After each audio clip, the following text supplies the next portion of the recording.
தோல் எடுக்காத முழு உளுந்துல வறுத்து எடுத்துடலாம். 1 கப் உளுந்து எடுத்தீங்கன்னா 1/2 கப் அளவுக்கு பாசிப்பருப்பு. பாசிப்பருப்போட ஒரு 6-7 ஏலக்காய் இதையும் வறுத்து எடுத்துடலாம். 1/4 கப் அளவுக்கு கருப்பு கவுனி அரிசி. மூட்டு வலி அது இது எல்லாம் பறந்து போகும், சீக்கிரம் பொரிஞ்சிடும். படப்படி பொரியுது. இப்போ ஸ்டவ் ஆஃப் பண்ணிடலாம். இதோட கருப்பு கவுனி அரிசியும் தட்டிடலாம். நைஸாட்டு பொடிச்சு நல்லா ஜலிச்சு எடுத்துருவோம். மிக்ஸில் நல்லா ஸ்மூத்தாக அரைச்சாச்சு இருக்கணும், அதனால இப்படி ஜலிச்சு எடுத்துருவோம். 2 கப்பு தண்ணி வச்சுருக்கேன். 3/4 கப்பு கருப்பட்டி, 1/2 கப்புக்கும் கொஞ்சம் கம்மியாட்டு நாட்டு சர்க்கரை. வெல்லம் நல்லாவே கரைஞ்சிச்சு. 2 ஸ்பூன் அளவுக்கு நான் நெய் சேர்த்துருக்கேன். 1 கப் அளவுக்கு மாவு லேசாக கலந்துக்கிடுங்க. எல்லாமே நல்லா வறுபட்டது தான்.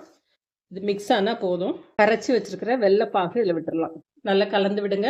இப்போ கொஞ்சமாக நெய் விட்டுடுங்க. கொஞ்சம் கொஞ்சமாக நெய் விட்டு தான் செய்யணும். நம்ம விட்ட நெய் வெளியில் வர ஆரம்பிக்குது. இந்த ஸ்டேஜில் ஆஃப் பண்ணி ஆடி கும்மாயம் ரெடி.